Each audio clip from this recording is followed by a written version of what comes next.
আল্লাহ রাব্বুল আলামিন শুরুতে একা ছিলেন। কয়জন ছিলেন? তাহলে কি এখন তিনি দুইজন? আল্লাহ রাব্বুল আলামিন ছিলেন একা। মনে রাখবেন, কোন সৃষ্টি একা থাকতে পারে না।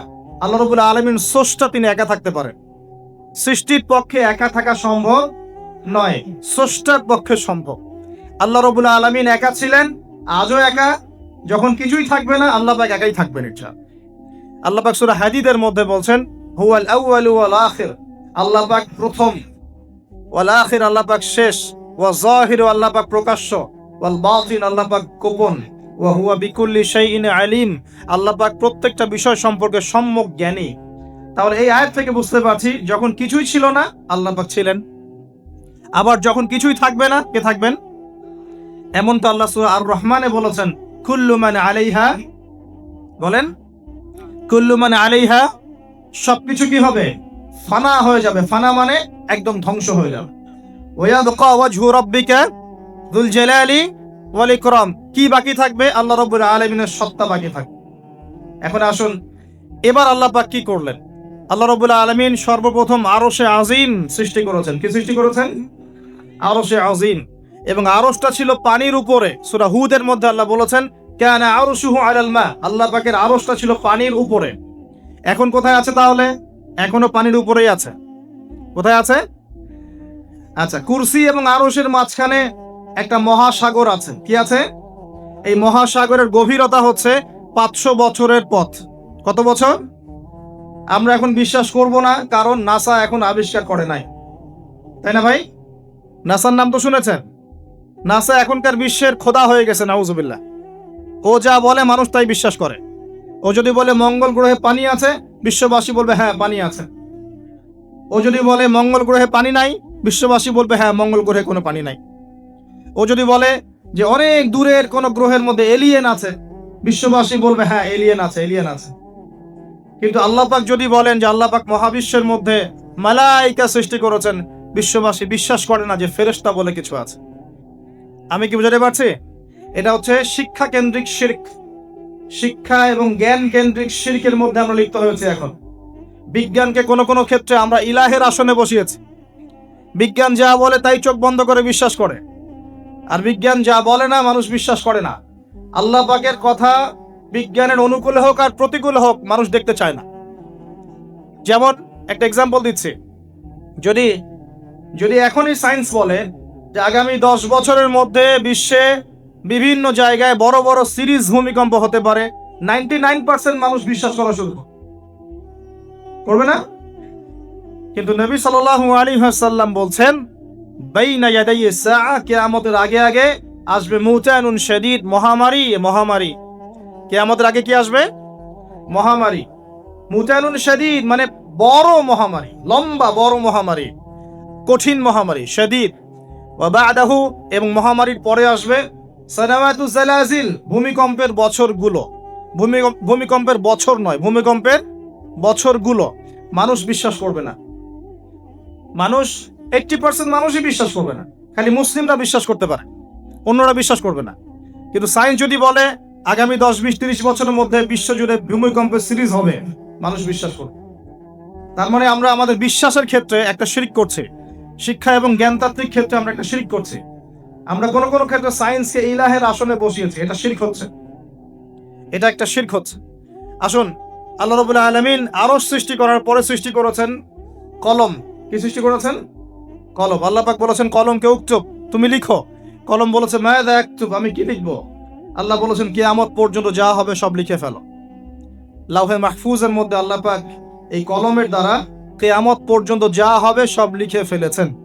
তো প্রিয় যুবক ভাই, চাকরি নিয়ে এত হতাশায় পড়ার কোনো কারণ নাই। রিজিকের সন্ধানে এত হতাশায় পড়ার কোনো কারণ নাই। রিজিক যা আছে তাই পাবেন, আপনার রিজিক লেখা হয়ে গেছে। এরপরে সাউন্ড কমান টানবন থেকে, এরপরে মানুষ যখন মায়ের গর্ভে ছিল, বয়স ছিল 4 মাস 10 দিন। কতদিন? 4 মাস 10 দিন। আল্লাহর পক্ষ থেকে ফেরেশতা রূহ নিয়ে এসেছেন। ফেরেশতা বলে কি কিছু আছে? বিশ্বাস করেন? কিন্তু ফেরেশতা তো চোখে দেখা যায় না, তাহলে কেন বিশ্বাস করে? যখন মুসলিমরা কোনো কিছু না দেখে বিশ্বাস করা শুরু করেছে, তখন এই বিশ্বাসটার একটা নাম দিয়েছে পশ্চিমারা। এই বিশ্বাসটার একটা নাম দিয়েছে পশ্চিমারা। এই বিশ্বাসটার নাম কি জানেন? এই বিশ্বাসটার নাম তারা দিয়েছে ধর্মান্ধতা। কি দিয়েছে? শব্দটা শোনেন নাই? ক্লাসিক্যাল সেকুলার পত্রিকাগুলোর মধ্যে দেখেন না ধর্মান্ধতা শব্দটা? মানে কি? এর মানে কি? মানে আপনি ফেরেশতা তো দেখেন না, বিশ্বাস করেন কেন? তার মানে আপনি অন্ধ, তার মানে আপনি ধর্মান্ধ। বুঝতে পারছেন? এখন আমাকে বলেন যে এই ফেরেশতায় যদি কেউ বিশ্বাস না করে সে কি মুমিন হতে পারবে? সে কি মুসলিম হতে পারবে? ইমানের যে 6টা পিলার, আল্লাহ বিশ্বাস, ফেরেশতা মণ্ডলীতে বিশ্বাস, আসমানি কিতাবে বিশ্বাস, নবী রসুলগণে বিশ্বাস, পরকালের জীবনে বিশ্বাস আর ভাগ্যে বিশ্বাস, এই 6টার কোনোটাই কি দেখা যায়, ছোঁয়া যায়, উপলব্ধি করা যায়, কঠিন তরল বায়বীয় পরীক্ষা করা যায়, বা ল্যাবরেটরিতে গবেষণা করে পরীক্ষা করা যায়? তো যেহেতু আমরা এগুলো না দেখেই বিশ্বাস করি, এই কারণে পশ্চিমরা আমাদেরকে বলে তারা ধর্মান্ধ। এখন উত্তর কি হবে আপনার? উত্তর হচ্ছে এই যে আল্লাহ পাক আমাকে যে জ্ঞান দিয়েছেন, আল্লাহ পাক আমাকে যে লিমিটেড জ্ঞান দিয়েছেন, এই জ্ঞান দিয়ে আমি আগামীকাল কি হবে সেটা বলতে পারি না। বলতে পারি? যে মানুষের জ্ঞান এতই ক্ষুদ্র যে আগামীকাল তার সাথে কি হবে সে বলতে পারে না, সেই মানুষের পক্ষে কি এই অদৃশ্যের জগৎ সম্পর্কে এত গভীর জ্ঞান লাভ করা সম্ভব? মানুষের জ্ঞান কি অসীম না আল্লাহ পাকের জ্ঞান অসীম? এখন সেই অসীম সত্তার পক্ষ থেকে যখন কোনো ওহী আসে, কোনো তথ্য সংবাদ আসে, তাহলে আমি কি সেই জ্ঞানকে পেনিট্রেট করতে পারবো? বরং আমার উচিত হবে সেই তথ্যকে বিশ্বাস করা এবং তার সামনে আত্মসমর্পণ করা। তাহলে আমি ধর্মান্ধ হয়ে সবচেয়ে স্মার্ট মানুষ হয়েছে। যারা আল্লাহ পাকের ওহীতে বিশ্বাস করে সে হচ্ছে সবচেয়ে স্মার্ট মানুষ। কারণ আল্লাহ পাকের ওহীর সব জ্ঞান তো আমি ভেদ করে যেতে পারবো না, কারণ আমি তো আগামীকাল কি হবে তাই জানি না। আগামীকাল কি হবে তাই যে জানে না, সে কিভাবে পরকালের জীবনকে ব্যাখ্যা করবে? কিয়ামতের মাঠে কে কোথায় দাঁড়াবে, কার হাসর কোথায় হবে, কে জান্নাতে যাবে কে জাহান্নামে যাবে, আমি কি বলতে পারবো? কার সাথে কোন ফেরেশতা আছে, কার সাথে কি আকৃতির শয়তান আছে, শয়তান তাকে কিভাবে ওয়াসওয়াসা দেয়, কবরে কি আযাব হয়, আত্মা কাকে বলে, স্বপ্নে মানুষ কেন দেখে হাসে কাঁদে, স্বপ্ন কিভাবে শক্তি হয়, এরকম অনেক প্রশ্ন আছে গায়েবের। এগুলোকে আমরা ব্যাখ্যা করতে পারবো? অতএব গায়েবে বিশ্বাস না করলে কেউ মুমিন হতে পারে না। আর আল্লাহ রাব্বুল আলামিন এই গায়েবের খবর জানেন। এই গায়েবের খবর থেকে আল্লাহ আমাদেরকে যতটুকু তথ্য দিয়েছেন এতটুকু আমরা জানি, এর বেশি আমরা জানি? আচ্ছা, মায়ের গর্ভে যখন সন্তান, তখন ফেরেশতা লিখে দিচ্ছেন এক, তার হায়াত কতটুকু হবে, ব্যাস লেখা হয়ে গেছে। লেখা হয়ে গেছে মানে যা হায়াত, যা অপচয় করেছেন তো করেছেনই।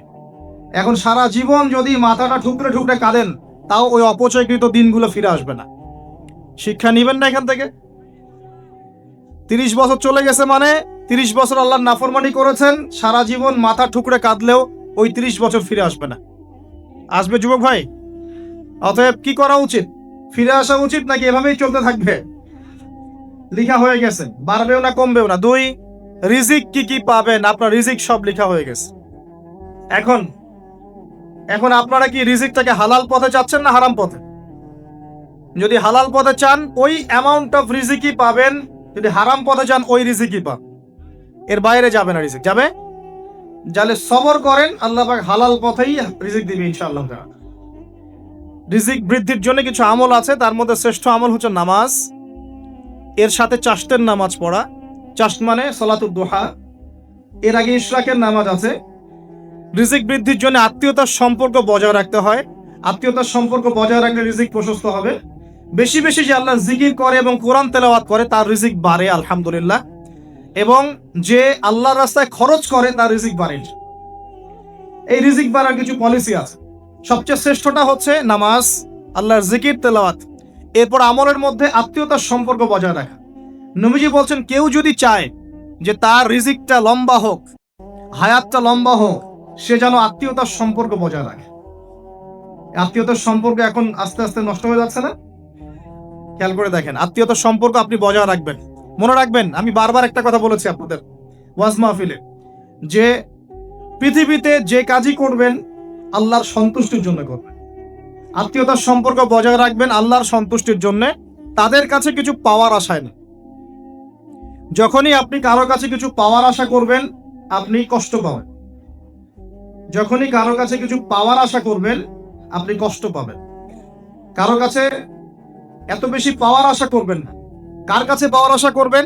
আল্লাহর কাছে, যে আমি এই কাজটা করছি, আল্লাহ আমাকে পুরস্কার দিবে ইনশাআল্লাহ। আমি আত্মীয়তার সম্পর্ক বজায় রাখছি কেন? আল্লাহর কাছে রিজিকে বরকতের আশায়, আল্লাহর সন্তুষ্টির জন্য। মনে রাখবেন প্রিয় ভাইয়েরা, আমল কবুল হওয়ার শর্ত মোটামুটি তিনটা। কয়টা?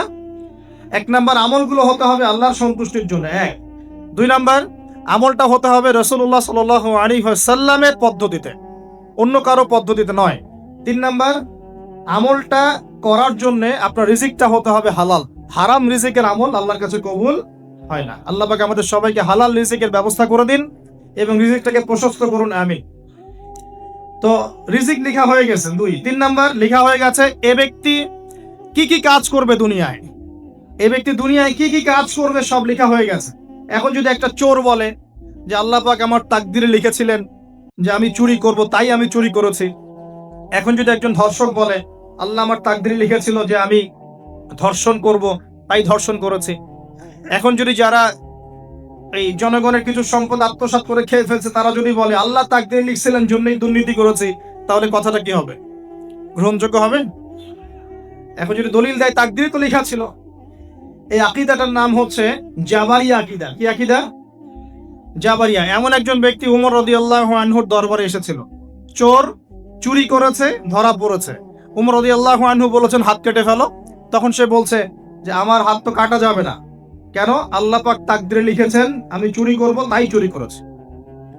তো উমর রাদিয়াল্লাহু আনহুর সামনে এই কথাটা বলেছে। আর উমর রাদিয়াল্লাহু আনহু কি বিচক্ষণ মানুষ ছিলেন না বোকাশোকা ছিলেন? বলেন তবে তার মতো আরো একজন শাসক আসবে ইনশাআল্লাহ পৃথিবীতে। তার নাম কি? নবী ঈসা আলাইহিস সালাম, ইনশাআল্লাহ তাআলা। এবং তার আগে আরো একজন ইমাম আসবেন। তার নাম কি? তার নাম হচ্ছে মুহাম্মদ। কি নাম? তার নাম মুহাম্মদ, তার উপাধি হচ্ছে মাহদি। কখন আসবেন? যখন পৃথিবীতে যুদ্ধ বিগ্রহ ছড়িয়ে পড়বে, ব্যাপক আকারে মালহামা চলবে, তখন আসবেন। কাদের পক্ষে আসবেন? মুসলিমদের পক্ষে। কি উদ্দেশ্যে আসবেন? সারা বিশ্বে জুলুম তুলে ফেলার জন্য। এবং আরেকটা কি উদ্দেশ্য? ওই জেরুজালেম উদ্ধার করার জন্য। ঈসা আলাইহিস সালাম কি পরাজিত হবেন না বিজয়ী হবেন? কত বছর বিশ্ব শাসন করবেন? 40 বছর। এগুলো হবে বিশ্বে, এগুলো হওয়া এখনো বাকি আছে। আরো কি হবে? মুসলিমরা কনস্ট্যান্টিনোপল আবার জয় করবে। এই কনস্ট্যান্টিনোপলের মধ্যে ফিতনা দেখা দিবে অচিরেই, মুসলিমরা ওইটা আবার দখল করবে ইনশাআল্লাহ তাআলা। আরো কি হবে? বললাম ভূমিকম্পের বছরগুলো আসবে সামনে, এবং মুতায়নুন শাদীদ, মহামারীও আসবে।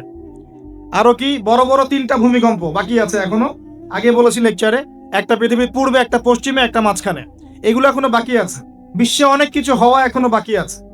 এখন যা দেখছি এগুলোই স্বপ্ন। এগুলো চলে যাবে, সময় কি হবে? চলে যাবে। আরো নতুন সময় আসবে ইনশাআল্লাহ তাআলা। আমাদের দায়িত্ব কি?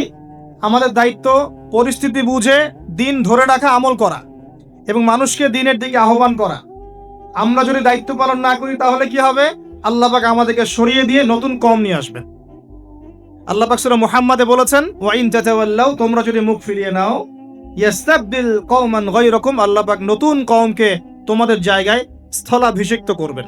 সুম্মা লা ইয়াকুনু আমসালাকুম, তারা তোমাদের মতো হবে না, মানে আমাদের মতো অপদার্থ হবে না। উম্মার বিজয়ের শর্ত কি? আল্লাহ সূরা মুহাম্মাদেই বলেছেন ইন তানসুরুল্লাহ ইয়ানসুরুকুম, তোমরা আল্লাহর দ্বীনকে সাহায্য করো, তবেই আল্লাহ তোমাদেরকে সাহায্য করবে। ওয়া ইউসাব্বিত আকদামাকুম, তোমাদের পা আল্লাহ দৃঢ় করে রাখবেন। আমরা আল্লাহকে সাহায্য না করলে আল্লাহ পাক আমাদেরকে সাহায্য করবেন না, সিম্পল। আল্লাহ পাক সূরা রা'দের মধ্যে বলছেন ইন্নাল্লাহা লা ইউগাইয়িরু মা বিকওমিন হাত্তা ইউগাইয়িরু মা বিআনফুসিহিম, আল্লাহ পাক কোন কওমের অবস্থা ততক্ষণ পরিবর্তন করেন না যতক্ষণ না সেই কওম তার নিজের অবস্থার পরিবর্তনের চেষ্টা করে। তাহলে আমাদের পরিবর্তন কেন হচ্ছে না? কারণ আমরা নামাজ ছেড়ে দিয়েছি। 90% মুসলিমের দেশে কত পার্সেন্ট নামাজ পড়ে চিন্তা করে দেখবেন। আমরা কোরআন ছেড়ে দিয়েছি। 90% মুসলিমের দেশে কত পার্সেন্ট বিশুদ্ধ করে কোরআন তেলাওয়াত করতে পারে একটু খোঁজ নিয়ে দেখবেন। কোরআন শুমারি করে দেখেন, নামাজ শুমারি করে দেখেন, তাহলে বুঝতে পারবেন।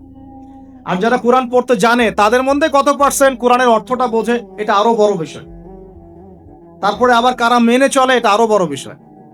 আর আমরা কতজন মানুষ দিন ইসলামকে সামগ্রিক দিন হিসেবে মানি, এটাও একটা বড় বিষয়। আমরা মানি ঠিকই, আংশিক। যেমন ইবাদত বন্দেগী জীবনে মুসলমান, অর্থনৈতিক জীবনে গিয়ে আবার সুদখোর, এমন না বিষয়টা? এমন হয় না বিষয়টা? ইবাদত বন্দেগীর জীবনে আমি পাক্কা মুসলিম, কপালে সেজদার দাগ আছে মাশাআল্লাহ, দাড়ি টুপিও আছে কিন্তু ব্যবসায় গিয়ে মাপে কম দিচ্ছি না, ব্যবসায় গিয়ে আমি হারাম ভেজাল দিচ্ছি কিনা, এরকম হচ্ছে কিনা? হচ্ছে। কিন্তু সে কিন্তু মুসলিম এবং নামাজও পড়ে।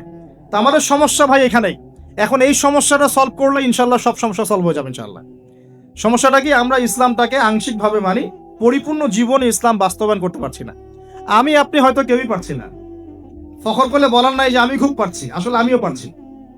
কারণ এই যুগে এটা পারাটা খুব ডিফিকাল্ট। এই যুগে পারাটা কি খুবই কঠিন, কিন্তু এটাই তো এই যুগের চ্যালেঞ্জ। নবীজি বলেছেন তোমাদের সামনে এমন যুগ আসছে যে যুগে ঈমান ধরে রাখাটা হাতের মধ্যে আগুন ধরে রাখার মতো হবে। তবে সুসংবাদ ওই যুগে তাদের জন্য যারা আমার সুন্নতকে আবার জীবিত করতে পারবে। যে আমার মৃত সুন্নতকে জীবিত করবে, আল্লাহ পাক তাকে 50 জন শহীদ সাহাবীর সমান নেকি দিবে ইনশাআল্লাহ। এটাই আমাদের কাজ। আল্লাহ পাক আমাদেরকে তৌফিক দান করুন।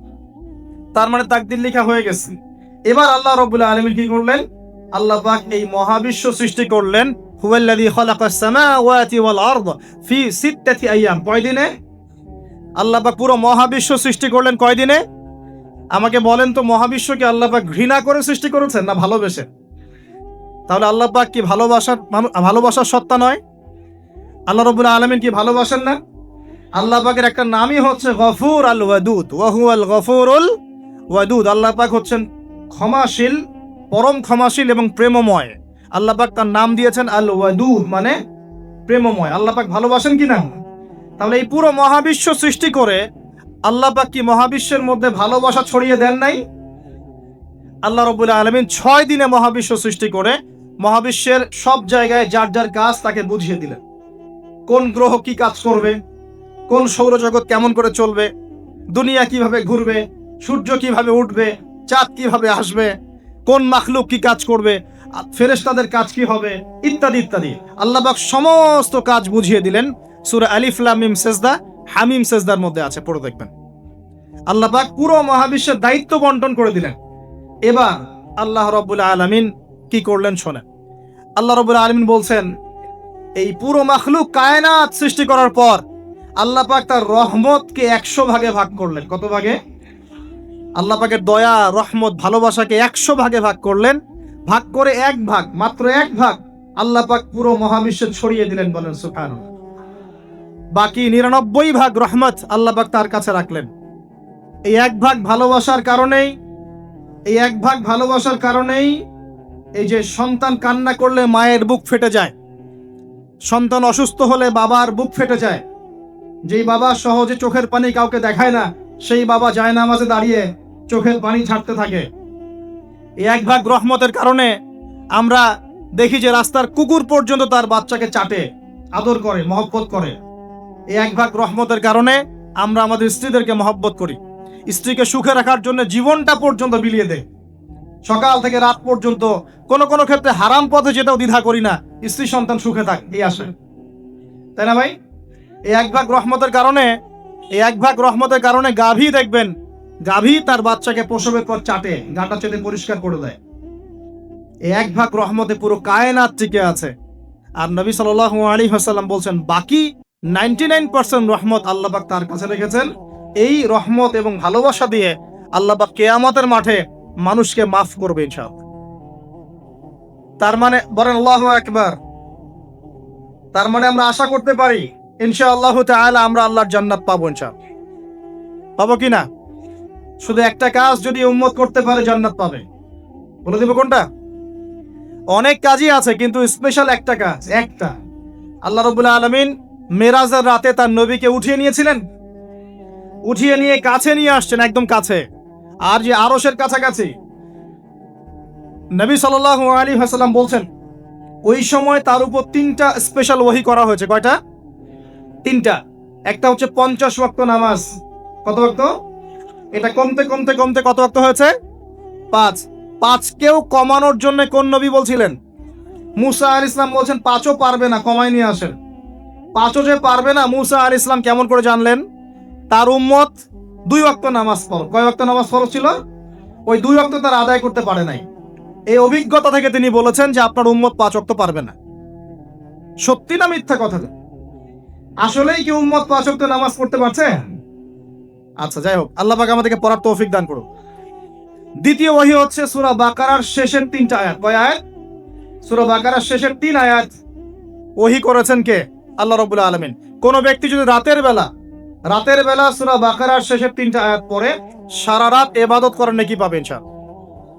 আর 3 নাম্বারটা হচ্ছে স্পেশাল, সেটা হচ্ছে আল্লাহ পাক বলেছেন, হে মুহাম্মদ সাল্লাল্লাহু আলাইহি ওয়াসাল্লাম, বলেন সাল্লাল্লাহু আলাইহি ওয়াসাল্লাম, তোমার উম্মতের কোনো ব্যক্তি যদি আসমান জমিনের সমান গুনাহ নিয়ে আমার সামনে দাঁড়ায়, আসমান জমিন সমান গুনাহ নিয়ে আমার সামনে দাঁড়ায়, কিন্তু আমার সাথে শিরকের পাপ নাই, আমার সাথে কোনো শিরকের পাপ করে নাই, ইনশাআল্লাহ আমি আল্লাহ তার সামনে আসমান জমিন সমান ক্ষমা নিয়ে হাজির হব ইনশাআল্লাহ। তার মানে আমরা যদি ইনশাআল্লাহ তাআলা শিরকের পাপ থেকে দূরে থাকতে পারি, ইনশাআল্লাহ আশা করা যায় আমরা আল্লাহর সন্তুষ্টি পাবো ইনশাআল্লাহ। এরপর আল্লাহ রাব্বুল আলামিন কি করলেন? আল্লাহ রাব্বুল আলামিন পুরো মহাবিশ্ব সৃষ্টি করে সব দায়িত্ব ভাগ করে দিলেন। ভাগ করে দেওয়ার পরে আল্লাহ পাক জান্নাত জাহান্নাম সৃষ্টি করেছেন কিনা? আচ্ছা, জান্নাত এবং জাহান্নাম কার কার জন্য সৃষ্টি করেছেন বলেন? জিন আর মানুষ। আচ্ছা, এখন জান্নাতের চেয়ে কি শান্তির কোনো জায়গা আছে? আচ্ছা, এই জান্নাত কার জন্য সৃষ্টি করেছেন?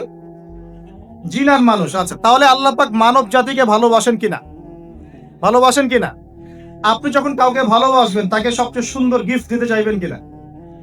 তার জন্য সবচেয়ে ভালোটা কিনতে চাইবেন কিনা? আল্লাহ পাক জান্নাত তৈরি করেছেন কাদের জন্য? আমাদের জন্য। তার মানে আল্লাহ পাক আমাদেরকে ভালোবাসেন কিনা? অবশ্যই বাসেন। আল্লাহ রাব্বুল আলামিন জাহান্নামও তো সৃষ্টি করেছেন। এখন যদি বলি যে তাহলে আল্লাহ পাক কি আমাদেরকে ভালোবাসেন না, জাহান্নামে কিভাবে দিবেন? উত্তরটা কি হবে তাহলে?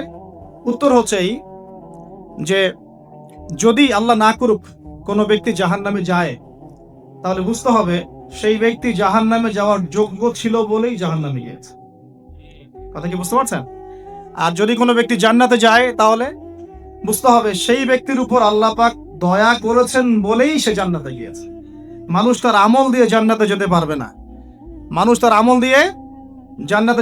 না। আল্লাহর দয়া অনুগ্রহ দিয়ে জান্নাতে যাবে ইনশাআল্লাহ। আল্লাহ পাক আমাদের সবাইকে সেই দয়া অর্জন করার তৌফিক দান করুন। সামনে রহমত পাওয়ার একটা সুবর্ণ সুযোগ আসছে, সেটা হলো রমজান মাস। কি মাস? রমজান মাস। আমরা দোয়া করি আল্লাহ পাক আমাদের সবাইকে সুস্থতার সাথে রমজানের সবগুলো রোজা রাখার তৌফিক দান করুন।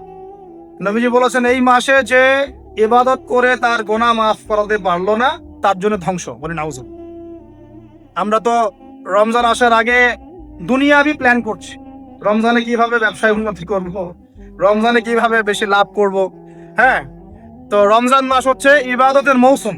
আল্লাহ পাক আমাদের সবাইকে রমজান মাসে 5 ওয়াক্ত নামাজ পড়ার তৌফিক দান করুন, কোরআন তেলাওয়াত করার তৌফিক দান করুন, কোরআন বুঝে পড়ার তৌফিক দান করুন, তারাবির নামাজ জামাতে পড়ার তৌফিক দান করুন, এবং বেশি বেশি মানুষকে ইফতার করানোর তৌফিক দান করুন।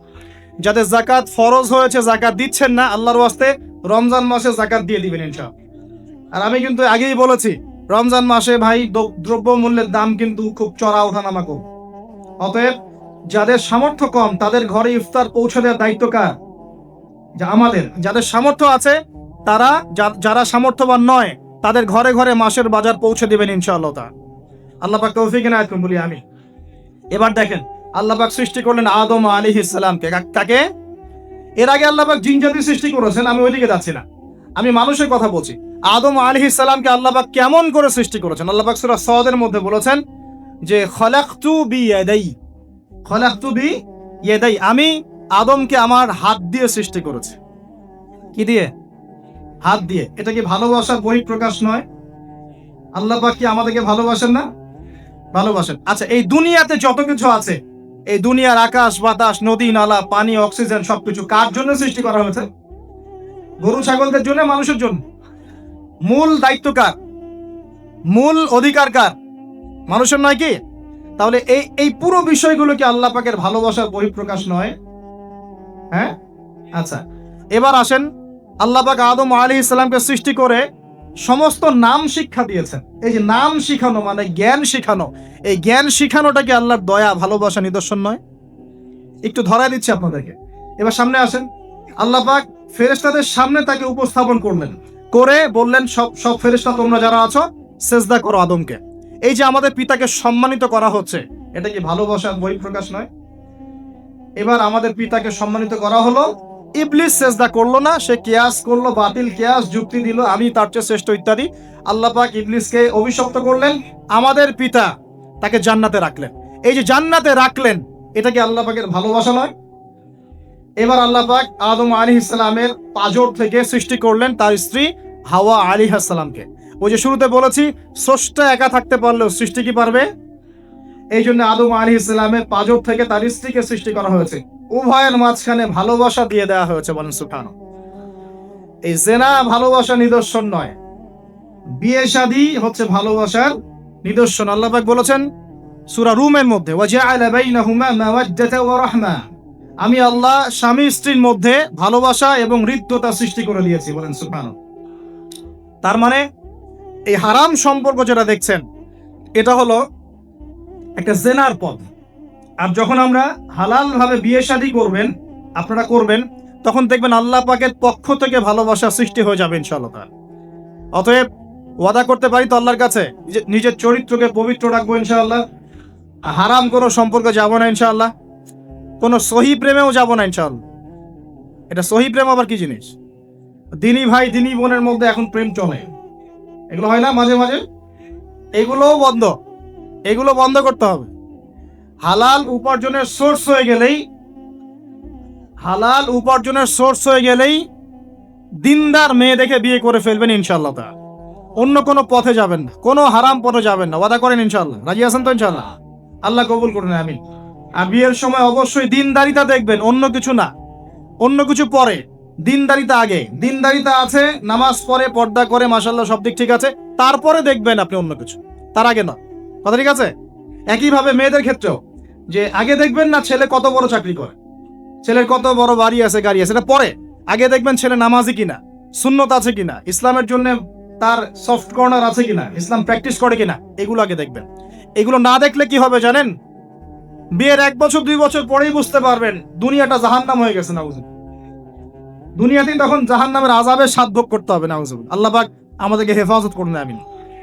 তো এই যে আল্লাহ পাক আদম আলাইহিস সালামের পাঁজর থেকে সৃষ্টি করলেন কাকে, এবং ভালোবাসা দিয়ে দিলেন উভয়ের মাঝখানে, এটা কি আল্লাহ পাকের দয়া নয়? আল্লাহ পাক ভালোবাসেন না? এবার দেখেন, গাছের কাছে যেতে নিষেধ করলেন, আমি কিন্তু শর্ট করে বলছি, গাছের কাছে যেতে নিষেধ করলেন, তোমরা জান্নাতে থাকো, খাও, যা ইচ্ছা করো, কিন্তু ওয়ালা তাকরাবা হাযিহি শাজারা, এই গাছের কাছেও যাবে না। একটা পরীক্ষা, জাস্ট একটা পরীক্ষা। এখানে কিন্তু বলা হচ্ছে গাছের কাছেও যাবে না, বলা হচ্ছে না যে গাছের ফল খাবে না। ঠিক যেমন আল্লাহ বলেছেন তোমরা জেনার কাছেও যাবে না, আল্লাহ পাক কিন্তু বলেন নাই জেনা করবে না, আল্লাহ পাক বলেছেন তোমরা জেনার কাছেও যাবে না। তো এখান থেকে আমরা এই হুকুমটার কঠোরতা বুঝতে পারি। তো প্রিয় ভাইরা, এখানে আমাদের পিতামাতা শয়তানের প্রলোভনে পড়ে গেলেন। কেন পড়লেন? শয়তান ওয়াসওয়াসা দিল যে আমি কি তোমাদেরকে এমন গাছের কথা বলে দিব যে গাছের কাছে গেলে বা যার ফল খেলে তোমরা চিরস্থায়ী জীবন পাবে এবং তোমরা ফেরেশতা হয়ে যাবে, এরকম কথা বল, এবং তোমরা কোনোদিন মরবে না। হাল আদুল্লুকা আলা শাজারাতিল খুলদি ওয়া মুলকিন লা ইয়াবলা, এই দুটো ওয়াসওয়াসা, চিরস্থায়িত্বের ওয়াসওয়াসা এবং অমরত্বের ওয়াসওয়াসা দিয়ে আমাদের পিতামাতাকে নিয়ে গেল। এখন আমাদের পিতামাতা কি ফল খেয়েছিলেন কি খান নাই? আচ্ছা, এখন আল্লাহ পাকের দৃষ্টিতে অন্যায় হয়েছে কিনা? এরপরে আমাদের পিতামাতা কি করলেন? বললেন রব্বানা যালামনা আনফুসানা ওয়া ইল্লাম তাগফির লানা ওয়া তারহামনা লানাকুনান্না মিনাল খাসিরিন। এই যে দোয়াটা তারা করলেন, এই দোয়াটা করার পরে আল্লাহ পাক কি তাদেরকে মাফ করে দিয়েছেন কি দেন নাই? বলেন, কথা বলেন। আল্লাহ পাক মাফ করে দিয়েছেন কি দেন নাই? এই যে অন্যায় করার পরেও আল্লাহ যে ক্ষমা করে দেন, মানে গুনাহ করার পরেও যে আদম সন্তানকে আল্লাহ পাক মাফ করে দেন, এটা কি আল্লাহ পাকের রহমত, দয়া কি নয়? আচ্ছা, এটা আল্লাহ পাকের নিদর্শন ছিল ভালোবাসা। এরপর আল্লাহ পাক দুনিয়াতে পাঠিয়ে দিলেন, কারণ এটা পরীক্ষা, দুনিয়াটা পরীক্ষার জায়গা, পরীক্ষা দিচ্ছি আমরা এখানে। এখন পরীক্ষার ক্ষেত্রে কি আল্লাহ পাক আমাদেরকে একা ছেড়ে দিয়েছেন? আল্লাহ পাক কি আমাদেরকে একা ছেড়ে দিয়েছেন? না, আল্লাহ পাক দুনিয়াতে পাঠিয়ে আমাদেরকে গাইডলাইন দিয়েছেন কিনা, কিভাবে চলতে হবে, কি করা যাবে কি করা যাবে না, কিভাবে চলবো কিভাবে চলবো না। আল্লাহ পাক কি ওহী নাজিল করেছেন কিনা? এই ওহী নাজিল করাটা কি আল্লাহ পাকের রহমত কিনা, আল্লাহ পাকের দয়া কিনা, ভালোবাসা কিনা? আল্লাহ পাক কি একা ছেড়ে দিয়েছেন না নবী রাসূল পাঠিয়েছেন? এই যে নবী রাসূলদেরকে পাঠিয়েছেন, এই নবী রাসূলগণ কি আল্লাহর পক্ষ থেকে রহমত কিনা? বলেন। না হলে আমরা কি করতাম? দুনিয়াতে কেমন করে চলতাম? কিভাবে পথ খুঁজে পাইতাম? কেমন করে ইবাদত করতাম আমরা কি জানতে পারতাম? আল্লাহ পাক রহম করে ভালোবেসে দয়া করে নবী রাসূল পাঠিয়েছেন, আসমানি কিতাব পাঠিয়েছেন, বলেন সুবহানাল্লাহ। এখন এই নবীদের সিলসিলায় আল্লাহ পাক যে সর্বশেষ নবী মুহাম্মদ সাল্লাল্লাহু আলাইহি ওয়াসাল্লামকে পাঠিয়েছেন, এইটা দয়া কি না? এটা আল্লাহ পাকের দয়া নয়? আল্লাহ পাকের রহমত নয়? আল্লাহ পাক কি বলেন নাই যে তিনি হচ্ছেন রাহমাতুল লিল আলামিন? তিনি পুরো বিশ্ব জগতের রহমত নয় কি? আচ্ছা, এখন আমাদেরকে যে আল্লাহ পাক নবী মুহাম্মদ সাল্লাল্লাহু আলাইহি ওয়াসাল্লামের উম্মত বানালেন, এটা কি আরো বড় রহমত কিনা? বলেন তো। জান্নাতে যাবে 120 কাতার মানুষ। কত কাতার? 120 কাতার মানুষ ইন টোটাল জান্নাতে যাবে। তার মধ্যে উম্মতে মুহাম্মাদের কত কাতার জানেন? 80 কাতার। কত কাতার? বলেন সুবহানাল্লাহ। তাহলে এটা কি আল্লাহ পাকের দয়া নয়? আল্লাহ আমাদেরকে ভালোবাসেন না? আচ্ছা, আল্লাহ পাক যে আমাদের কাছে তাওরাত, জাবুর, ইনজিল না পাঠিয়ে আল কোরআনের মতো কিতাব পাঠিয়েছেন, যে কিতাবে সমস্ত সমাধান আছে, এটা আল্লাহ পাকের রহমত, দয়া নয়? ভালোবাসা নয়? আচ্ছা, এখন আল্লাহ পাক দুনিয়াতে চলার জন্য আমাদেরকে জীবন দিয়েছেন, হায়াত দিয়েছেন, সুস্থতা দিয়েছেন, পরিবার দিয়েছেন, আমাদের ব্যবসা বাণিজ্য দিয়েছেন, আমাদের স্ত্রী সন্তান দিয়েছেন, আমাদেরকে চলাফেরা করার ক্ষমতা দিয়েছেন। একটা চোখ নষ্ট হয়ে গেলে বুঝতে পারে মানুষ যে কত কষ্ট হচ্ছে, একটা পা না থাকলে বুঝতে পারে কত কষ্ট হচ্ছে। এই করোনার সময় যারা শ্বাস নিতে পারে নাই, তাদের কত কষ্ট হয়েছে। সুস্থ আছি, সুন্দর আছি, পরিবার আছে, আল্লাহ রিজিক দিচ্ছেন, 3 বেলা খাওয়াচ্ছেন, কাপড় দিচ্ছেন, শিক্ষার ব্যবস্থা করছেন, ইবাদত করার সুযোগ দিচ্ছেন, গুনাহ করলেও আবার মাফ করে দিচ্ছেন। এই সব কিছুকে আল্লাহ পাকের ভালোবাসা নয়? এই ভালোবাসাগুলো কি নিঃস্বার্থ ভালোবাসা না স্বার্থ ভিত্তিক ভালোবাসা? এই আল্লাহ পাকের কোনো স্বার্থ আছে? আল্লাহ পাক আমাদের কাছে কিছু চান? রিজিক চান? টাকা পয়সা চান? আল্লাহ পাকের যদি ইবাদত করে আমরা ছেড়ে দেই, আল্লাহর কোনো ক্ষতি হবে? আমরা ইবাদত করে ভাসিয়ে ফেললাম, আল্লাহর কোনো লাভ আছে? আল্লাহ পাকের শক্তি কি আরো বেড়ে যাবে না কমবে? নাকি যেমন আছে তেমনই থাকবে? আল্লাহ রাব্বুল আলামিনের শান শওকত কি আরো বেড়ে যাবে, নাকি আল্লাহ পাকের শান শওকত কমে যাবে? আল্লাহ রাব্বুল আলামিন যেমন, আল্লাহ পাক তেমনই থাকবেন, তাই নয় কি? আল্লাহ পাকের যে বিশাল খাজানা আছে, আমরা যদি ইবাদত করে ভাসিয়ে ফেলি, খাজানা কি বেড়ে যাবে? আমরা যদি সবাই ইবাদত করা ছেড়ে দেই, খাজানা কমে যাবে? আল্লাহ পাকের কোনো স্বার্থ আছে আমাদের ভালোবাসার? কোনো স্বার্থ নাই। তাহলে আল্লাহ পাক এই পুরো বিশ্ব জগৎ সৃষ্টি করেছেন নিঃস্বার্থভাবে, তার স্বার্থ ছাড়া। এত অসংখ্য নেয়ামতে আমাদেরকে ভর্তি করে রেখেছেন আমাদের স্বার্থে, তার কোনো স্বার্থ নাই। কোনো স্বার্থ আছে? এই পরীক্ষায় পাশ করলে আমরা আবার জান্নাতে যাব ইনশাআল্লাহ। ওই জান্নাতে যাওয়ার পরে কি আমাদের স্বার্থ থাকবে না আল্লাহ পাকের স্বার্থ থাকবে? সুবহানাল্লাহ। এই এতটুকু যদি বুঝতে পারি, আল্লাহ পাক একমাত্র সত্তা যিনি আমাদেরকে প্রকৃত অর্থে ভালোবাসেন। বাকি যত কিছু আছে আমাদের চারপাশে, এই ভালোবাসাগুলোর পিছনে একটা একটা স্বার্থ থাকে। কথা বুঝতে পারছেন না? সন্তানকে অনেক ভালোবাসেন, বুঝলাম, পিতামাতা, কিন্তু এই সন্তান যদি আপনার মনের মতো করে না চলে, একসময় কিন্তু আপনিও সন্তানের উপর রুষ্ট হবেন না? স্ত্রীর জন্য এত কিছু করছেন, দেখবেন কোনো একদিন আপনি করতে পারলেন না, দেখবেন সেদিনই আপনাকে একদম ধুয়ে রেখে দিল একেবারে। এমন হয় কি না? তা আমাদের ভালোবাসাগুলোর পিছনে কোনো কোনো স্বার্থ থাকে কি না? আর এই যে জেনা চলছে, এই জেনার মধ্যে মূল স্বার্থটা কি? যৌনতা। মূল স্বার্থ কি? ছেলেও চায় মেয়েকে ভোগ করতে, মেয়েও চায় ছেলেকে ভোগ করতে, এবং বলে না না এটা পবিত্র ভালোবাসা, আমরা বিয়ে করার জন্যই জেনা করেছি, নাউজুবিল্লাহ, তাই না? বলে না, আমরা তো বিয়ে করব, সমস্যা কি? তো ফ্রি মিক্সিং করলে কি সমস্যা?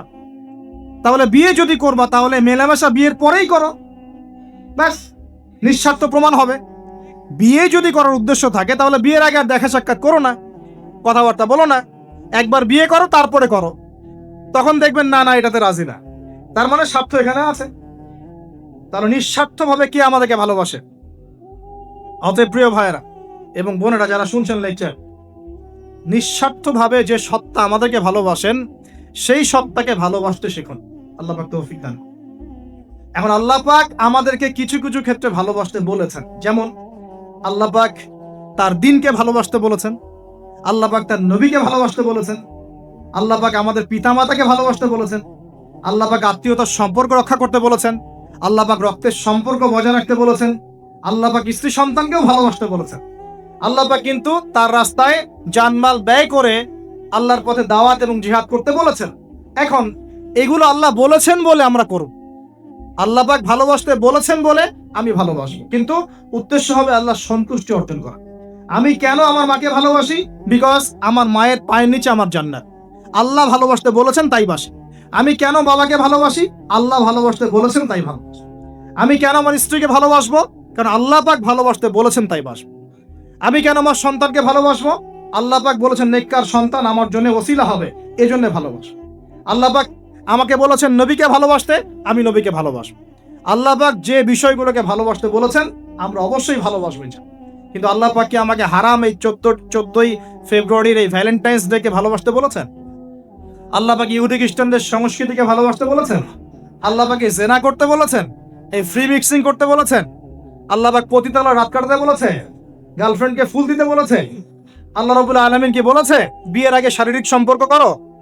আল্লাহ পাক বলেছে যে আজকে সকালে সম্পর্ক করো, কালকে ব্রেকআপ, তারপর আরেকটা মেয়ের সাথে, তারপর আরেকটা ছেলের সাথে? আল্লাহ পাক ফোনে ফোনে এসব প্রেম করতে বলেছে? আল্লাহ পাক এগুলো হারাম করেছেন, বাস আমি করব না, সিম্পল। নিজের প্রবৃত্তি অনেক কিছু চাইবে, নিজের প্রবৃত্তিকে আল্লাহর সামনে আত্মসমর্পণ করার নাম হচ্ছে ইসলাম। মন যাচাই তা করা যাবে না। কেন? কারণ আমি কারাগারের জীবনে বসে আছি। কারাগারের মধ্যে মন যাচাই তাই করা যাবে। এই কাজগুলো কখন করব? আমি বিয়ে শাদী করার পরে করব। বিয়ে শাদী করবেন, আপনি স্ত্রীকে নিয়ে ঘোরেন, স্ত্রীকে নিয়ে আল্লাহর সৃষ্টি দেখেন, স্ত্রীকে নিয়ে আপনি বাইকে ঘোরেন, রিক্সায় ঘোরেন, চটপটি খান, ফুচকা খান, আইসক্রিম খান, কোনো সমস্যা নাই। এবার তো যুবকরা বলবো যে ভাই বিয়ে শাদী তো দেয় না, কি করব? আমি পরামর্শ দিচ্ছি বড় ভাই হিসেবে, প্রথমে হালাল রিজিকের সোর্স করতে হবে। রিজিকের সোর্স না করে বিয়ে করা যাবে না, আত্মসম্মান থাকবে না। তাহলে পুরুষ মানুষের আত্মসম্মান কখন চলে যায়? যখন হাত পাততে হয় তখন। যখন আপনি রিজিকের সোর্স তৈরি করেছেন, আপনি স্বাবলম্বী, আপনি মাশাআল্লাহ মাসে 10, 20, 30 হাজার টাকা আর্ন করেন, বা 1 লাখ 2 লাখ টাকা আর্ন করেন, আলহামদুলিল্লাহ, কারো কাছে হাত পাততে হয় না, সবাই দেখবেন আপনাকে সম্মান দিবে। যখন আপনার অন্যের কাছে হাত পাততে হবে তখন দেখবেন স্ত্রীও সম্মান করছে না। তো এই জন্য ডিগনিটি আগে, ডিগনিটি ফার্স্ট। আপনার ডিগনিটি অর্জন করতে হলে একটা হালাল উপার্জনের সোর্স লাগবে, এক। তারপরে পিতামাতাকে বোঝানোর চেষ্টা করবেন। যদি কাউকে পছন্দ করেও থাকেন, না দেখেই বা শুনে যে হ্যাঁ ওখানে একজন দিনদার মেয়ে ইত্যাদি, তাহলে পারিবারিকভাবে বিয়ের প্রস্তাব পাঠাবেন। নিজে পণ্ডিতি করতে যাবেন, পারিবারিকভাবে পাঠাবেন। যদি রাজি হয় আলহামদুলিল্লাহ, রাজি না হলে কি নিজে নিয়ে পালাই যাবেন? এই কাজ করতে যায় না। ইস্তেখারা করবেন। কি করবেন? ইস্তেখারা 2 রাকাত নফল নামাজ পড়ে আল্লাহর কাছে দোয়া করবেন। হিসনুল মুসলিম বইটা কিনবেন, ওখানে দেখবেন ইস্তেখারার দোয়া আছে। ইস্তেখারা মানে হচ্ছে আল্লাহর সাথে পরামর্শ করা। আল্লাহ, আমি এই কাজটা করতে চাচ্ছি, যদি কাজটা আমার জন্য ভালো হয়, আমার দুনিয়া আখিরাতের জন্য ভালো হয়, আল্লাহ কাজটাকে তুমি সহজ করে দাও, আল্লাহ কাজটার মধ্যে বরকত দান করে দাও। আর যদি এই কাজটা দুনিয়া আখিরাতের জন্য খারাপ হয়, আল্লাহ তুমি কাজটাকে সরায় দাও, আমাকেও কাজটা থেকে সরায় দাও। এটা হচ্ছে ইস্তেখারা। এই দোয়া বেশি বেশি করলে ইনশাল্লাহ আল্লাহর পক্ষ থেকেই ফয়সালা হবে। আর এই জায়গায় বেশি ব্যতিব্যস্ত হবেন না। অনেক সময় কিন্তু ফ্যান্টাসিতে ভুগি আমরা, অস্থির হয়ে যাই। অস্থির হলেই ডিসিশন নিতে ভুল হবে। অস্থির হলেই ডিসিশন নিতে ভুল হবে। স্থির থাকতে হবে। নিজেকে স্থির রাখার জন্য কি করবেন? বেশি বেশি নফল রোজা রাখবেন। বেশি বেশি কি করবেন? নফল রোজা রাখবেন। আর ভালো কাজে ব্যস্ত রাখবেন নিজেকে। ভালো কাজে কি করবেন? ব্যস্ত রাখবেন। একা একা থাকলে আর এই যে খারাপ সার্কেলের মধ্যে থাকলেই মাথার মধ্যে শয়তান ভর করবে, তখন দেখবেন অস্থির হয়ে গেছেন আপনি। স্থির হওয়ার চেষ্টা করেন, ভালো কাজে ব্যস্ত রাখেন, হালাল পথ অবলম্বন করে হারাম থেকে বেঁচে থাকেন। এখন যে জায়গায় আসছিলাম, এখান থেকে আস্তে আস্তে শেষের দিকে যাবো। দেখুন, আল্লাহ পাক যে বিষয়গুলোকে ভালোবাসতে বলেছেন আমি ভালোবাসবো। এই ভালোবাসা জায়েজ, হালাল। এই ভালোবাসার উদ্দেশ্য আল্লাহর সন্তুষ্টি অর্জন করা।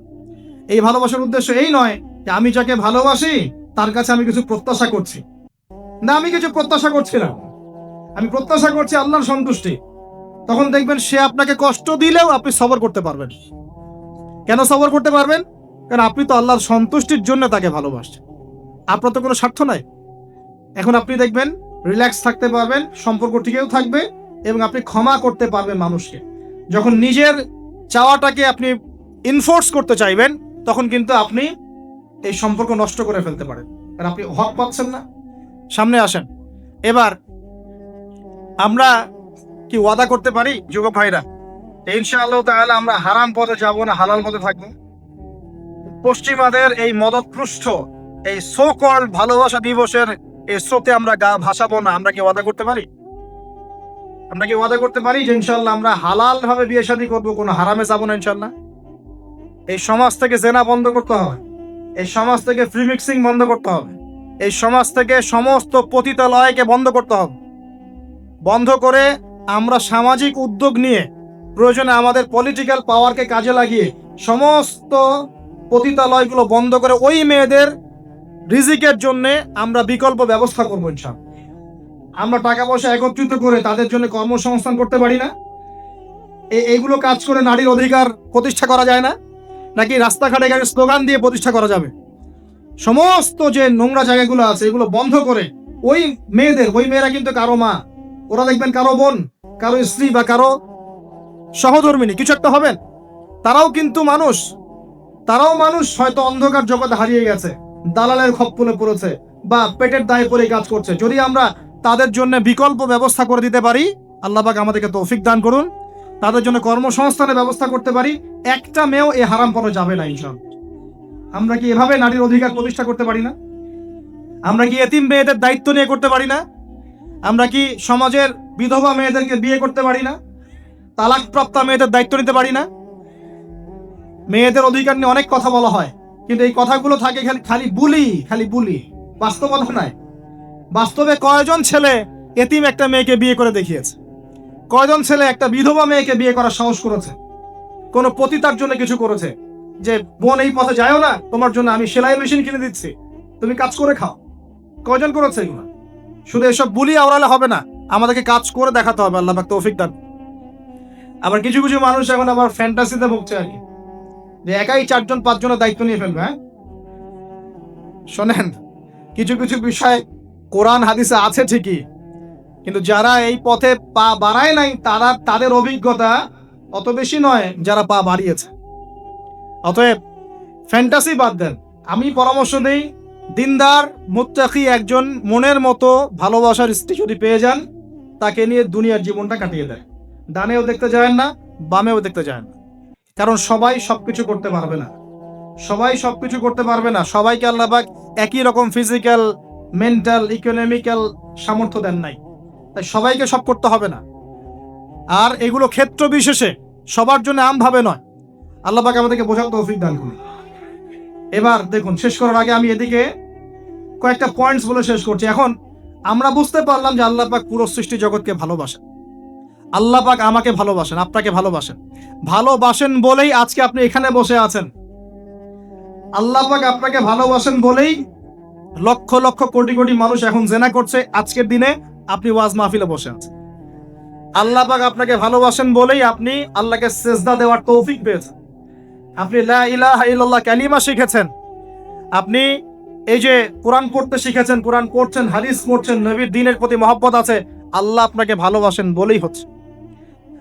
কখন বুঝবেন আল্লাহ আপনাকে ভালোবাসে? যখন আল্লাহ পাকের অনুমোদিত কাজগুলো আপনার ভালো লাগবে। নামাজ পড়তে ভালো লাগছে, রোজা রাখতে ভালো লাগছে, কোরআন তেলাওয়াত করতে ভালো লাগছে, আল্লাহর জিকির করতে ভালো লাগছে, আলেম ওলামার সাথে থাকতে ভালো লাগছে, ঠিক আছে? আল্লাহর হালাল কাজগুলো যখন ভালো লাগবে বেশি বেশি, বুঝবেন আল্লাহ আপনাকে নির্ঘাত মহব্বত করেন। আর যখন আল্লাহ পাকের নিষেধগুলো, হারাম, মদ আমার ভালো লাগে না, জেনা ভালো লাগে না, আমার খারাপ জিনিস দেখতে ভালো লাগে না, খারাপ শুনতে ভালো লাগে না, বুঝবেন আল্লাহ আপনাকে ভালোবাসেন।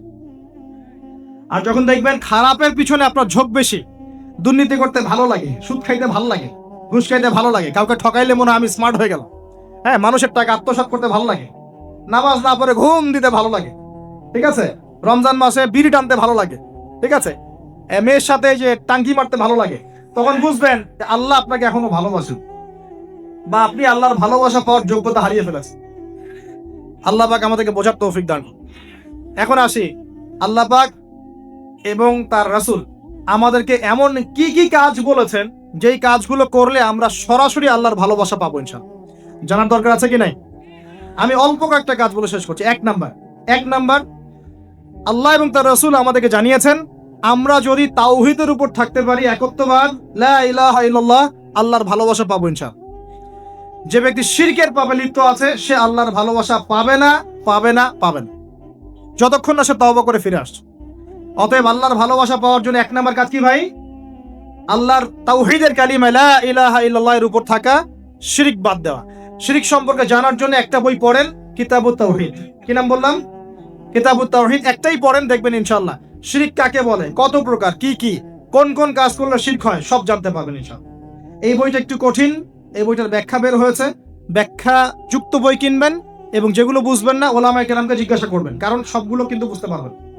1 নম্বর। 2, নবী সাল্লাল্লাহু আলাইহি ওয়াসাল্লামের অনুসরণ করলে আল্লাহ আমাদেরকে ভালোবাসবেন। দলিল, আল্লাহ পাক সূরা আলে ইমরানের মধ্যে বলছেন 31 নম্বর আয়াতে আল্লাহ বলছেন, কুল, হে নবী আপনি বলে দিন, ইন কুনতুম তুহিব্বুনাল্লাহ, তোমরা যদি, হে আদম সন্তান, হে উম্মতে মুহাম্মাদি, তোমরা যদি আল্লাহর ভালোবাসা পেতে চাও, ফাত্তাবিউনি, তোমরা আমাকে অনুসরণ করো। কাকে?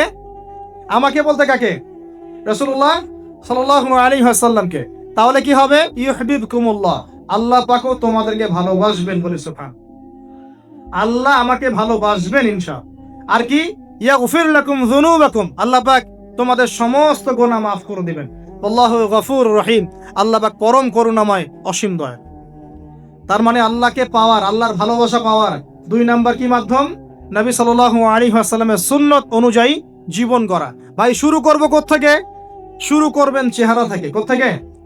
চেহারায় দাড়ি ছেড়ে দিব ইনশাআল্লাহ, রাজি আছি তো? গোফ ছোট করে ফেলবো ইনশাআল্লাহ, রাজি আছি তো ইনশাআল্লাহ? চেহারায় সেজদার দাগ থাকবে ইনশাআল্লাহ, তার মানে নামাজি হতে হবে, ঠিক আছে? পোশাক পরিচ্ছদ হবে রাসূলুল্লাহ সাল্লাল্লাহু আলাইহি ওয়াসাল্লামের মতো, ঢিলে ঢালা মুত্তাকিদের পোশাক। চুল হবে কার মতো? মেসি নেইমারের মতো, নাকি রাসূলুল্লাহ সাল্লাল্লাহু আলাইহি ওয়াসাল্লামের মতো? এখনকার ছেলে পেলে মাঝখানে চুল রাখে, ডান দিক বাম দিক ছিলে ফেলে। এই সুন্নত কোথায় পেয়েছো তোমরা? এগুলো ত্যাগ করতে হবে।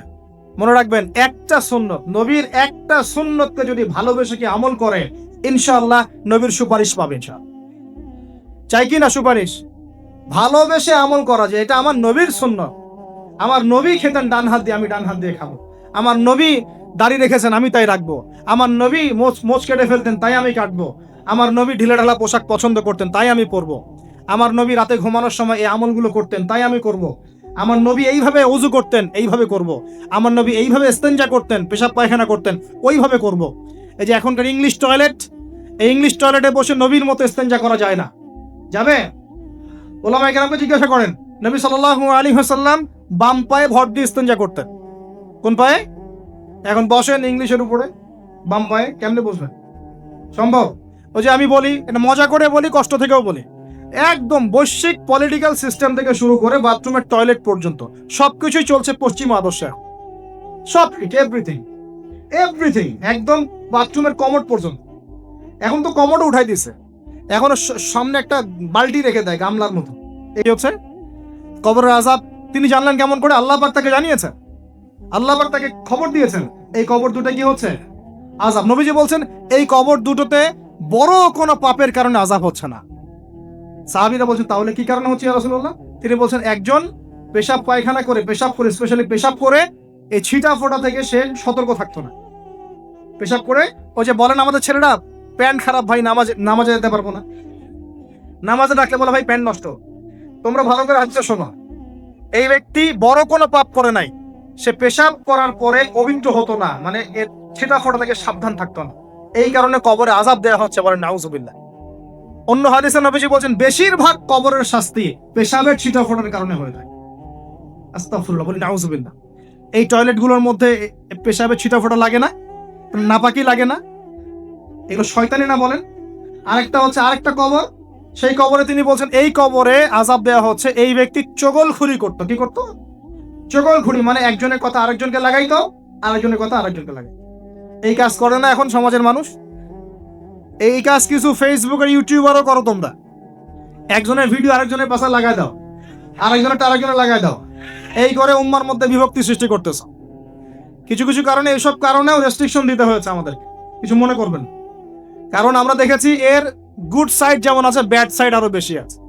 এটাকে নিয়মতান্ত্রিক ভাবে ইউজ করতে না পারলে ফিতনা বাড়তে থাকে। আল্লাহ পাক আমাদেরকে বোঝার তৌফিক দান। প্রিয় ভাইয়েরা, প্রতিটা কাজ কার সুন্নত মতো করবো আমরা ইনশাআল্লাহ। এখন শুধু কি আমরা এই চেহারা, সুরত, ইস্তেনজা, খাওয়া দাওয়া এগুলোই নবীর মতো করে করব, নাকি আমাদের ব্যবসা, সমাজ, পরিবার, ইবাদত সবই করব? এই জায়গায় সমস্যা। সমস্যা কি? আমরা মাশাআল্লাহ দাড়ি টুপি রাখতে রাজি আছি, কিন্তু ব্যবসায়িক জীবনে হারাম ছাড়তে রাজি না, অর্থনৈতিক জীবনে সুদ ছাড়তে রাজি না। ঘুষ দুর্নীতি ছাড়তে রাজি নাই। আল্লাহ আমাদেরকে ছাড়ার তৌফিক দান করুন। আল্লাহ পাক আমাদেরকে পরিপূর্ণভাবে নবীর সুন্নাত পালন করার তৌফিক দান। 1 নাম্বার আল্লাহর ভালোবাসা পাওয়ার মাধ্যম তাওহীদ, 2 নাম্বার নবীর সুন্নাত, 3 নাম্বার বেশি থেকে বেশি কোরআন তেলাওয়াত করা। কি করা? আমার সাথে বলেন, বেশি বেশি কি করা? কোরআন তেলাওয়াত করা। কেন? কারণ কোরআন হচ্ছে আল্লাহর কালাম। কোরআন কার কালাম? কোরআনের মধ্য দিয়ে আপনি আল্লাহর সাথে কথা বলতে পারবেন। বলেন সুবহানাল্লাহ। একটা এক্সাম্পল দিচ্ছি, জাস্ট একটা। মনে করেন আপনি হতাশ, আপনার মনে অনেক কষ্ট। এখন আপনি কোরআনটা খুললেন, খুলে সূরা দুহা বের করলেন, দুহা বের করে আপনি পড়ছেন, ওয়া দুহা, দ্বিপ্রহরের কসম, ওয়াল্লাইলি ইযা সাজা, রাতের কসম, রাত যখন গভীর হয়, মা ওয়াদ্দাআকা রাব্বুকা ওয়া মা ক্বালা, তোমার রব তোমাকে ছেড়ে দেন নাই, পরিত্যাগ করেন নাই। আপনি মেসেজ পাচ্ছেন না? আপনি আল্লাহর সাথে কথা বলছেন, আপনাকে আপনার রব ছেড়ে দেন নাই। মা ওয়াদ্দাআকা রাব্বুকা ওয়া মা ক্বালা ওয়ালাল আখিরাতু খায়রুল লাকা মিনাল উলা, তোমার জন্য আখিরাত দুনিয়ার চেয়ে অনেক বেশি উত্তম। আল্লাহ কথা বলছেন আপনার সাথে। ওয়ালা সাওফা ইউতিকা রাব্বুকা ফাতারদা, আল্লাহ তোমাকে অচিরেই দান করবেন, তুমি সন্তুষ্ট হয়ে যাবে ইনশাআল্লাহ। আলাম ইয়াজিদকা ইয়াতীমান ফাআওয়া, আল্লাহ কি তোমাকে ইতিম অবস্থায় পান নাই, অসহায় অবস্থায় পান নাই? তোমাকে কি আল্লাহ পাক রক্ষণাবেক্ষণ করেন নাই, দায়িত্ব নেন নাই? আল্লাহ কথা বলছেন কিনা? ওয়াজাদাকা দাল্লান ফাহাদা, আল্লাহ তোমাকে পথভ্রষ্ট পান নাই, তোমাকে কি হেদায়েত দেন নাই? আমি পথভ্রষ্ট ছিলাম না? আপনি পথভ্রষ্ট ছিলেন না? আল্লাহ আমাদেরকে হেদায়েত দেন নাই? আল্লাহ পাকের রহমত না, ভালোবাসা না? ওয়াজাদাকা দাল্লান ফাহাদা ওয়াজাদাকা আইলান ফাগনা, আল্লাহ কি তোমাকে নিঃস্ব পান নাই? টাকা পয়সা ছিল আমাদের কাছে, রিজিক ছিল, আল্লাহ আমাকে খাওয়ার নাই, পড়ার নাই, টাকা পয়সা দেন নাই, রিজিক দেন নাই। এভাবে যখন কোরআন পড়বেন বুঝে বুঝে, আপনি আল্লাহর সাথে সরাসরি কথা বলবেন ইনশাআল্লাহ। তো এই কোরআনের মধ্য দিয়ে আল্লাহর ভালোবাসা পাওয়া যাবে ইনশাআল্লাহ। সর্বশ্রেষ্ঠ নফল আমলের মধ্যে একটা হচ্ছে কি? আল কোরআন তেলাওয়াত করা। আল্লাহ পাক আমাদেরকে তেলাওয়াত করার তৌফিক দান করুন। 3টা বললাম। 4 নাম্বার, বেশি থেকে বেশি আল্লাহর জিকির করা। কি করা ভাই? চলতে ফিরতে উঠতে বসতে অলওয়েজ সুবহানাল্লাহ, আলহামদুলিল্লাহ, লা ইলাহা ইল্লাল্লাহ, আল্লাহু আকবার, লা হাওলা ওয়ালা কুওয়াতা ইল্লা বিল্লাহ, এগুলো চলতে থাকবে। ঠিক আছে ইনশাআল্লাহ? চলতে ফিরতে পড়বেন আল্লাহুম্মা সাল্লি আলা মুহাম্মদ, আল্লাহুম্মা বারিক আলা মুহাম্মদ। ঠিক আছে? হাসবি আল্লাহ ওয়া নি'মাল ওয়াকিল, রাদিতু বিল্লাহি রাব্বান ওয়া বিল ইসলামি দীনান ওয়া বি মুহাম্মাদিন নাবিয়্যা। যত জিকির আজকার আছে চলতে ফিরতে অলওয়েজ পড়তে থাকবে। লা ইলাহা ইল্লাল্লাহ ওয়াহদাহু লা শারীকা লা, লাহুল মুলক ওয়া লাহুল হামদ ওয়া হুয়া আলা কুল্লি শাইইন কাদির, আস্তাগফিরুল্লাহাল্লাযী লা ইলাহা ইল্লা হুয়াল হাইয়ুল কাইয়ুম ওয়া আতুবু ইলাইহি, লা হাওলা ওয়া লা কুওয়াতা ইল্লা বিল্লাহ। এগুলো পড়তে থাকবেন। যে যত বেশি আল্লাহর জিকির করবে, তার কলবে আল্লাহ তত বেশি নূর দিবেন ইনশাআল্লাহ। আর যার কলবে যত বেশি নূর, সে তত বেশি আল্লাহর ভালোবাসা মহব্বত পাবে ইনশাআল্লাহ। কয়টা বলছি ভাই? 4টা। 1 নাম্বার কি ছিল? তাওহীদ। 2 নাম্বার নবীর সুন্নাত। 3 নাম্বার বলেন কোরআন তেলাওয়াত করা। 4 নাম্বার বেশি বেশি আল্লাহর জিকির করা। 5 নাম্বার, স্পেশালি 5 নাম্বার, বেশি বেশি আল্লাহর কাছে তওবা করা। কি করা? যে আল্লাহর কাছে তওবা করে আল্লাহ তাকে মহব্বত করেন। আলহামদুলিল্লাহ, যে আল্লাহর কাছে তওবা করে আল্লাহ তাকে মহব্বত করেন। আমাদের নবীজি প্রত্যেক দিন 70 থেকে 100 বার আল্লাহর কাছে তওবা করতেন। বলেন সুবহানাল্লাহ। পারা যাবে তো ইনশাআল্লাহ? 6 নাম্বারটা হচ্ছে বেশি বেশি নামাজ আদায় করা। কি করা? আল্লাহকে পাওয়ার জন্য শ্রেষ্ঠ মাধ্যম হচ্ছে সেজদা করা। কি করা? আর সেজদা করা হয় সবচেয়ে শ্রেষ্ঠ ভাবে নামাজের মধ্য দিয়ে। কিসের মধ্য দিয়ে? ওয়াদা করতে পারি তো ইনশাআল্লাহ 5 ওয়াক্ত নামাজ পড়বো রেগুলার। কোন রকম যদি বাধ্যবাধকতা না থাকে, ওজন না থাকে, তাহলে মসজিদে গিয়ে পড়বো ইনশাআল্লাহ। পারবো তো ইনশাআল্লাহ? রমজান মাসে নামাজ শক্ত করে ধরবো ইনশাআল্লাহ। ঈদের পর ছেড়ে দিব ইনশাআল্লাহ। ঈদের পর ছেড়ে দিব কি? ঈদের পরেও ধরে রাখতে হবে ইনশাআল্লাহ তাআলা। আমাদের সমাজে মাশাআল্লাহ রমজান মাসে সবাই পাক্কা মুসল্লি হয়ে যায়, তাই না? কারণ শিকল দিয়ে বাধা থাকে শয়তান, শয়তানও মুক্ত হয়। ঈদের দিন ঢাকঢোল ধুমধারাক্কা গান বাজা শুরু হয়, তাই না? আল্লাহর ওয়াস্তে রমজানের শিক্ষাগুলো ধরে রাখবো ইনশাআল্লাহ তাআলা। আমরা সবাই 5 ওয়াক্ত নামাজ আদায় করবো ইনশাআল্লাহ রমজান মাসে। আর দৈনিক কমপক্ষে 12 রাকাত নফল নামাজ পড়বেন। সুন্নত বা নফল 12 রাকাত কমপক্ষে। কিরকম 12 রাকাত? ফজরের নামাজের আগে 2, জোহরের আগে 4, পরে 2। ঠিক আছে? 6 আর 2 8 হলো। মাগরিবের পরে 2, এশার পরে 2। এই 12 রাকাত নামাজ যে দিনের বেলা পড়ে, মানে একদিনে 24 ঘন্টায় পড়ে, আল্লাহ পাক তার জন্য জান্নাতে একটা করে ঘর নির্মাণ করে। হাদিস জানতেন? দৈনিক 12 রাকাত সুন্নত বা নফল পড়লে আল্লাহর কাছে একটা করে জান্নাতে ঘর পাওয়া যাবে ইনশাআল্লাহ। আর জান্নাত উর্বর জায়গা। আপনি যদি চান আপনার জায়গায় বেশি বেশি গাছ লাগাতে, খালি পড়বেন সুবহানাল্লাহিল আযীম ওয়া বিহামদিহি, সুবহানাল্লাহিল আযীম ওয়া বিহামদিহি, একটা একটা করে খেজুর গাছ জন্মাবে ইনশাআল্লাহ তাআলা। বলবেন সুবহানাল্লাহি ওয়া বিহামদিহি সুবহানাল্লাহিল আযীম, আর বলবেন সুবহানাল্লাহিল আযীমি ওয়া বিহামদিহি, জান্নাতে গাছ রোপণ হবে ইনশাআল্লাহ। এটা গেল 6 নাম্বার, নামাজ বেশি বেশি পড়া। 7 নাম্বার, জি বলছি, 7 নাম্বারটা হচ্ছে, আমি আর 4টা বলে শেষ করছি। 7 নাম্বারটা হচ্ছে যে সৃষ্টির সেবা করা। কি করা ভাই? একটা হাদিস আছে যে ইরহামু মান ফিল আরদ ইয়ারহামুকুম মান ফিস সামা, তোমরা জমিনবাসীর প্রতি রহম করো, আসমানবাসী তোমাদের উপর রহম করবে ইনশাআল্লাহ। আল্লাহর ভালোবাসা পাওয়ার অন্যতম মাধ্যম হচ্ছে জমিনবাসীর প্রতি রহম করেন। মুসলিম অমুসলিম সবাই মানুষ কিনা? যারা আমাদের সাথে যুদ্ধে লিপ্ত নাই তারা তো আমাদের ভাই নাকি? যারা যুদ্ধে লিপ্ত আছে এরা শত্রু হতে পারে, যারা যুদ্ধে লিপ্ত নাই তারা তো আমাদের ভাই নাকি? তাদের বিপদ আপদে পাশে দাঁড়াবো না? একটা প্রাণীর অধিকার যদি আপনি রক্ষা করেন, একটা বিড়ালকে পানি না দেওয়ার অপরাধে এক মহিলা জাহান্নামে গিয়েছে, আর একটা কুকুরকে পানি পান করানোর সোয়াবের এই কাজের বিনিময়ে এক মহিলা জান্নাতে গিয়েছে। সুবহানাল্লাহ। তো পশু পাখির অধিকার যেখানে ইসলাম কথা বলেছে, এখানে পুরো মাখলুকের প্রতি আমাদের রহম দিল থাকতে হবে, আমাদের সবাইকে দয়া ভালোবাসা দেখাতে হবে ইনশাআল্লাহ। আল্লাহ পাক আমাদেরকে ভালোবাসবেন ইনশাআল্লাহ। 8 নাম্বারটা কি? এটাই বেশি ইম্পর্টেন্ট, শোনেন। 8 নাম্বারটা হচ্ছে আল্লাহর জন্য কাউকে ভালোবাসা, আল্লাহর জন্য ঘৃণা করা। একটা এই যে হাদিসগুলো পড়তে পড়তে আমি আসলাম গাড়িতে, আল্লাহ পাক বলেছেন, শোনেন, আল্লাহ পাক বলেছেন কিয়ামতের মাঠে আল্লাহ পাক বলবেন, নিজেই বলবেন যে আইনা আইনা মুতাহাবুনা লিজালালি, আমার ইজ্জতের জন্য যারা পরস্পরকে ভালোবাসতো এরা কোথায়? আল্লাহ পাক ঘোষণা করবেন কোথায় তারা, যারা আমার জন্য পরস্পরকে ভালোবাসতো। আল্লাহ বলবেন আলিয়াউমা, আজকে, আজিল্লুহুম, আমি ওদেরকে ছায়া দিব, ফি জিল্লি, আমার আরশের ছায়ায়। বলেন সুবহানাল্লাহ। ইয়াউমা লা জিল্লা ইল্লা জিল্লি, যেদিন আমার এই আরশের ছায়া ছাড়া অন্য কোনো ছায়া থাকবে না।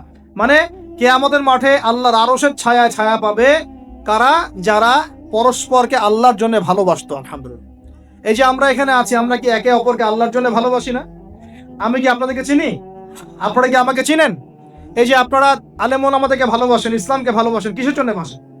আল্লাহর জন্য। এই আল্লাহর জন্য যারা পরস্পরকে মহব্বত করে, আল্লাহ পাক তাদেরকে আরশের ছায়ায় ছায়া দিবেন। আরো একটা নেকি আছে, বলবো? শোনেন, আরেকটা হাদিসে আসছে কিয়ামতের মাঠে স্পেশাল কিছু মিম্বর থাকবে। মিম্বর চিনেন? যেখানে দাঁড়ায় ইমাম সাহেব খতিব খুতবা দেয়, এরকম মিম্বর থাকবে। এই মিম্বর গুলো হবে নূরের মিম্বর। কিসের? নূর মানে কি? আলো, আলো, আলো, নূরের মিম্বর থাকবে। ওই কিয়ামতের মাঠে কি আলো থাকবে? এমনিতে মাঠটা তো অন্ধকার, ওই অন্ধকার মাঠে নূরের মিম্বর আল্লাহ পাক দিবেন কাদেরকে? যারা পরস্পরকে এই আল্লাহর জন্য মহব্বত করত। আর নবীগণ শহীদগণ তাদের দিকে তাকায় থাকবে, তাকায় নবীগণ শহীদগণ পর্যন্ত এই মানুষগুলোকে দেখে ঈর্ষা করবে, কাশ আমরাও যদি এমন হতে পারতাম।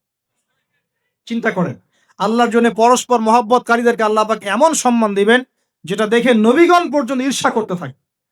তাহলে আমরা কি আল্লাহর জন্য পরস্পরকে মহব্বত করতে পারি কিনা? এটা হলো 8। 9 নাম্বার, আল্লাহর জন্যই ঘৃণা করতে হবে। আল্লাহর জন্য ঘৃণা কেমন? যেমন কেউ ইসলামকে পছন্দ করে না, কটূক্তি করে, ইসলামের এইটা ভালো না, ওইটা ভালো না, ইসলামের সাথে দুশ্মনী করে ভিতর থেকে বাহির থেকে, আপনি ওদেরকে ভালোবাসতে পারবেন না। যদি আল্লাহর দুশ্মনদের সাথে আপনার ভালোবাসা থাকে, তাহলে আপনি আল্লাহর দুশ্মনের কাতারে অন্তর্ভুক্ত হয়ে যান। এখন বলেন দেখি, সারা বিশ্বে ইসলামের দুশ্মন কারা? বলেন। গায়রিল মাগদুবি আলাইহিম ওয়ালাদ-দাল্লিন, মাগদুব কারা, দল্লিন কারা? এটা তো অনেকেই জানে না। সাহাবীরা বলছেন, ইয়া রাসূলুল্লাহ, এখানে যে আমরা বলছি গায়রিল মাগদুবি আলাইহিম ওয়ালাদ-দাল্লিন, আল্লাহ আমাদেরকে মাগদুবদের থেকে বাঁচাও, দল্লিন থেকে বাঁচাও। মাগদুব আর দল্লিন কারা ইয়া রাসূলুল্লাহ? নবীজি বলছেন, আল মাগদুব, মাগদুব হচ্ছে হুমুল ইহুদি, ইহুদিরা হচ্ছে মাগদুব, যাদের উপর আল্লাহর গজব পড়েছে। আর দল্লিন হুমুন নাসারা, নাসারারা হচ্ছে দল্লিন, কারণ তারা আল্লাহ পাকের সন্তান সাব্যস্ত করেছে। ঈসা আলাইহিস সালামকে আল্লাহ সন্তান বলেছে, বলেন নাউজুবিল্লাহ। এখন সারা বিশ্বে এরা মুসলিমদের সাথে দুশ্মনী করছে না? আমরা যদি ব্যক্তিগতভাবে, সামাজিকভাবে বা পলিটিক্যালি ওদের সাথে বন্ধুত্ব করে চলি, আমরা কি আল্লাহ দুশ্মনদের সাথে শরীক হলাম না? খুব খেয়াল রাখতে হবে। আল্লাহর জন্য ভালোবাসা, আল্লাহর জন্য দুশ্মনী। আল্লাহ পাক আমাদেরকে বোঝার তৌফিক দান করুন। এবং সবশেষ যেটা 10 নাম্বার, সেটা হলো আল্লাহওয়ালা মানুষ যারা, সেই মানুষদের সাথে মহব্বত রাখলে আল্লাহ আপনাকে ভালোবাসবে। আল্লাহওয়ালা মানুষদের সাথে মহব্বত রাখতে চান, নাকি আপনার এই জেনাকারী গার্লফ্রেন্ডের সাথে আপনি মহব্বত রাখতে চান? কার সাথে মহব্বত রাখতে চান? আল্লাহর সাথে মহব্বত, আল্লাহওয়ালা মানুষের সাথে মহব্বত রাখলে আপনার চুল দাড়ি চলাফেরা ওঠা বসা কথাবার্তা কৃষ্টি কালচার সবগুলো কেন ওই ক্রিকেটারের মতো, ফুটবলারের মতো, ওই ওই পশ্চিমাদের মতো এরকম হলো কেন? আমাদের সামনে কি রাসূল সাল্লাল্লাহু আলাইহি ওয়াসাল্লামের আদর্শ নাই? আল্লাহ পাক আমাদের সবাইকে আল্লাহওয়ালা মানুষদেরকে ভালোবাসার তৌফিক দান করুন এবং তাদের সোহবতে থাকার তৌফিক দান করুন। মনের ভিতর থেকে সমস্ত রকম হিংসা, বিদ্বেষ, অহংকার, রিয়া, পরশ্রী কাতরতা এগুলোকে দূর করার তৌফিক আল্লাহ পাক দান করুন। আমরা দোয়া করি আল্লাহ পাক সবাইকে তাওহীদ পন্থী হওয়ার তৌফিক দান করুন, নবীর সুন্নতের উপর আমল করার তৌফিক দান করুন। কেউ উঠবেন না, বসেন। নবী সাল্লাল্লাহু আলাইহি ওয়াসাল্লামের উম্মত হিসেবে তার সুন্নতকে সর্বোচ্চ অগ্রাধিকার দেওয়ার তৌফিক দান করুন। আল্লাহ পাক আমাদের সবাইকে আল্লাহ যাদেরকে ভালোবাসতে বলেছেন তাদেরকে ভালোবাসার তৌফিক দান করুন। আল্লাহ পাক এই বেহায়া দিবসের সব বেহায়ামি থেকে আমাদেরকে হেফাজত করুন। এই নগ্নতা, অশ্লীলতা, পর্নোগ্রাফি, হারাম সম্পর্ক থেকে আল্লাহ আমাদেরকে বাঁচায়। আল্লাহ পাক আমাদেরকে মাদক থেকে বাঁচান। আল্লাহ পাক আমাদেরকে পরস্পরকে আল্লাহর জন্য ভালোবাসার তৌফিক দান করুন। আল্লাহ পাক আমাদের সবাইকে আরশের ছায়া পাওয়ার তৌফিক দান করুন। আল্লাহ পাক আমাদের সবাইকে বেশি বেশি কোরআন তেলাওয়াত এবং নামাজ পড়ার তৌফিক দান করুন।